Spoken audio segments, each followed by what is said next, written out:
No tricks, just treats is all you'll see. Spectacular savings make shopping carefree.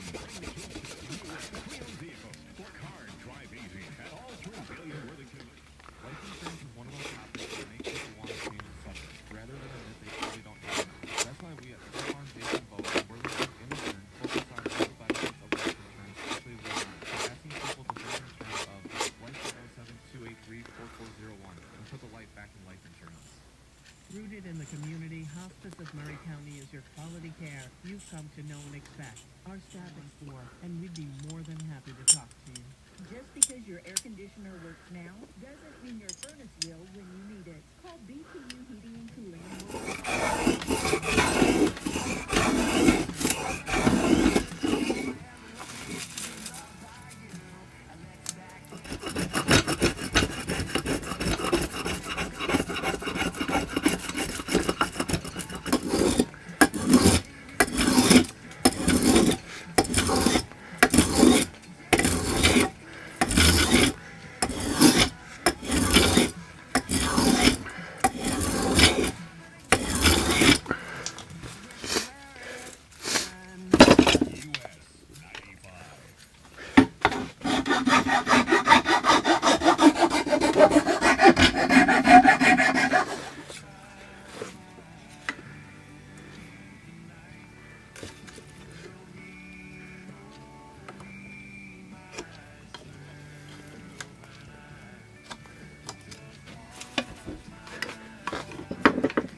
razor blade in there.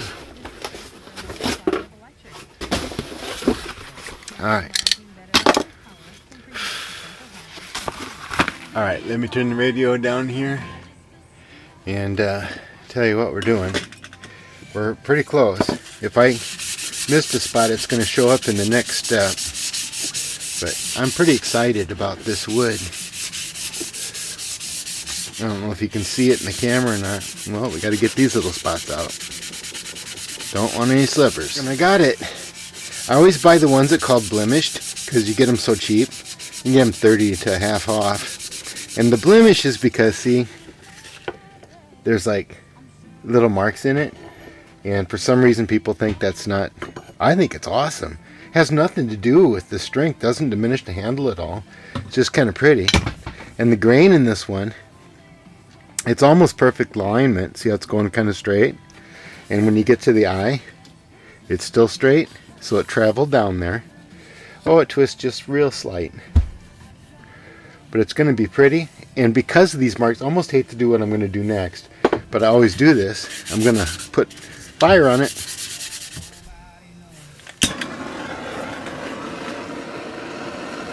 And then we're going to wash it in flame real quick here. Well, we can do this top part too. That one will probably catch on fire a little bit. Just because that'll be bald white if I don't do this. Although we'll cut a lot of this off yet. Alright. Then we take this part. And we just tickle it with the fire here. We're not trying to do it like they did in the old days, where they would make it completely scorched black. That was done because it hardens the wood and it makes it disease, rot, weather, insect resistant. Come on. Aw. Do what I was telling. Now I'm wondering if I should have flamed it. We can sand it out. But I wanted the grains to pop. Maybe we'll get some of those here to show you what it does. Because we're not doing it to make it disease, rot, insect, weather resistant. We're doing it because it looks cool. Now, you can stain them, but the stain will not raise these striking marks as well as fire does. Because wherever the wood's got pores in it, the fire's getting in there and toasting it good. And on the outside, it just makes it a kind of a soft brown. But your wood was so pretty already, I didn't know if I should do this, if it would help it at all. And then this raises the cut grains up, so then we'll sand it again anyways. That's called whiskering. A lot of axe makers don't call it that, but us old woodworkers do. If you make a rifle stock, you gotta whisker it.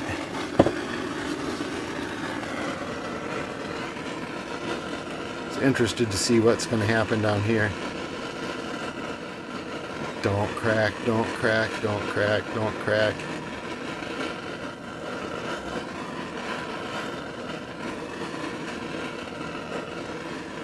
Don't want to do all this work and then have it split. And that's where you got to really watch it, is when you get toward the end. There it comes, the tiger stripes. Try to even it out a little bit. It's made of pretty solid metal there, see? To hold the heat once you get it heated, but it takes a while to heat it up then. Alright. Now, I like to start it off on something. Take the initial heat off. Make sure we get it right side up.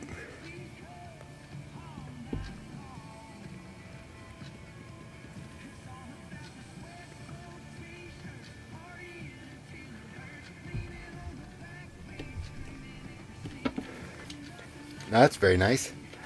It came out okay. Look again. Okay, so what we're doing is we're taking a look here to get a guesstimate on how much wedging do I need to do. Total space. Because you got to take this space and fill it up, you got to take this space and fill it up, and this space and fill it up, and we want it to come all the way out to there. And then we want it to be so big that it pushes the head over the sides. So what we're going to do is take, it's not going to be a very thick wedge. So it's going to go on like this. And let's draw a mark right here. This wedge has to go down now to that line 2/3 of the way. Yeah. Let's give it just a crack and make sure.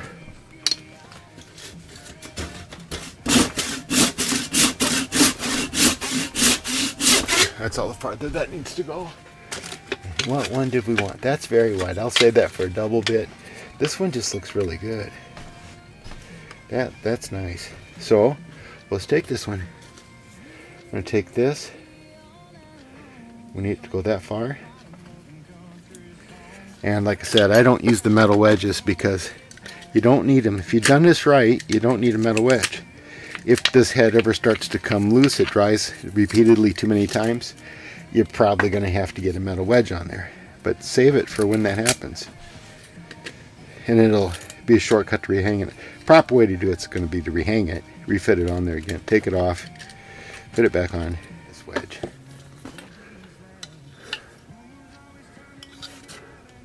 Says 2 1/4. Maybe I'll thin that out a little bit. Okay, be right back. I'm back and playing with it now to see how does that fit in there. It fits in there pretty good. I really like the way that blunted up because now it fits better. And you'll see that it forces the sides probably just about perfectly. So let's get her done. It's time. Take this, stick it in there one last time. Put that on a little bit, put this on a lot of bit. Okay, seat it in there good. That looks right. Now remember, this is a softer wood. That's poplar. I think that's poplar. It might be hickory. It doesn't look like poplar. Look at the dark rings. No, it wouldn't be that dark. Now we're going to put this here just like that for now. And then reach over and get some glueness. That's sitting there nice and centered. Maybe I won't give this one away. This has turned out too good. And we put this on here. Now you don't have to put glue at all, but I don't want it to move. And if I'm going to put glue in there, I just need a dot. You don't need this much. But I'm not in Chicago. I can't run over to your house and fix it if something goes wrong. So you just need a little bit. All we want to do is to keep the wedge in place. And it doesn't take much glue, woodworking glue, when you're doing woodworking projects. Just takes a touch. Smear it on there thin. And I don't need it. They're on the sides for sure. And I don't want a whole lot getting out because I don't know why. Just don't want to. Now we're going to start this. I got to get that kind of centered because once it starts, it's going to want to keep going the way I put it in there. Okay. Now I just started. I'm not going to finish it there. Where we're going to finish it. Now you know the whole reason I tilted it upside down when I was hitting it? That's what the handle's flat here for, so you can hit it there without splitting. You don't want to split a chunk off of it. But it's because this is heavy mass. And when I hit this, this is driving suddenly and fast into something that doesn't want to move. And by the time it gets the head moving, well, I've already stopped banging on it. Now I'm going to do the same thing. When I put it on the ground here, I don't want it to come, if you hit it the other way, it's going to bounce off. So we put it down here and just start pounding it in. Now it's probably good enough, but you'll feel it when it can't take it anymore. Alright, so that went in there pretty good.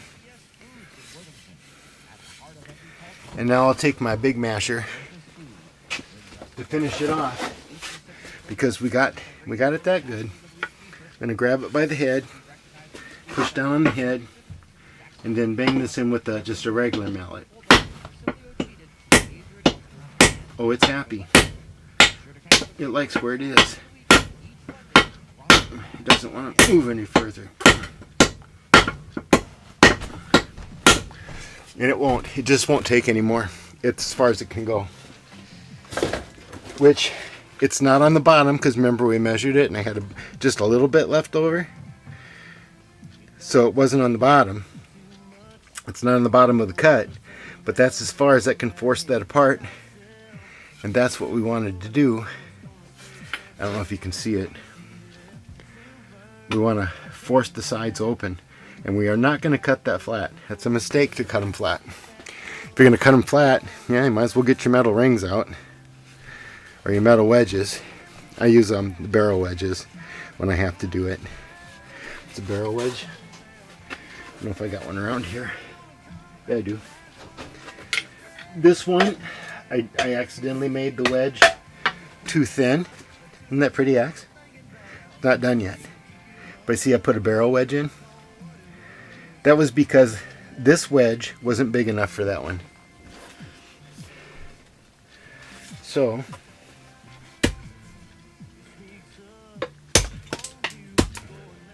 cut it down and sand it, and then we start to oil it.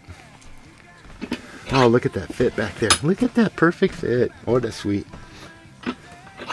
You can see it in that camera, can't you? And I want to leave it about a quarter, 3/8 of an inch, less than half an inch off of the head. This is what that looks like. They came out really nice. Let's see. We will trim anything that's going to break. We'll trim it off there. Bevel that top edge down. This top part. Here we go. Now, how dangerous is this? It's not dangerous at all. It's just flaxseed oil with those 2 metal salts in I mentioned. And you can almost watch it soak into the end grain like this.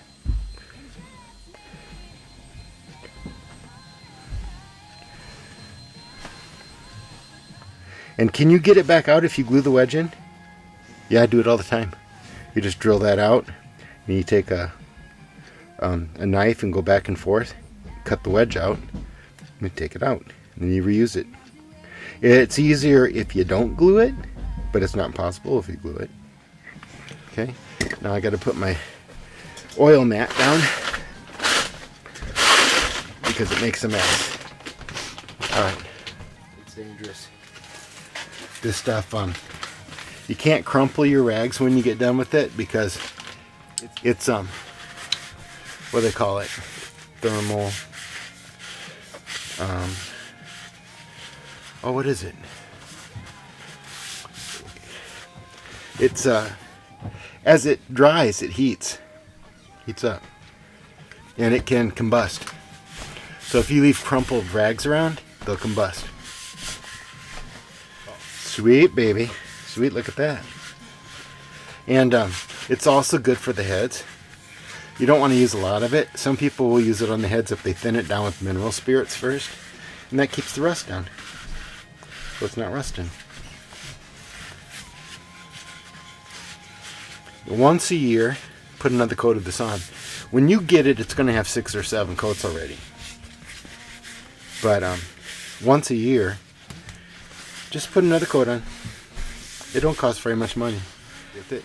And you can finish furniture and floors with it, except it's not as durable as polyurethane.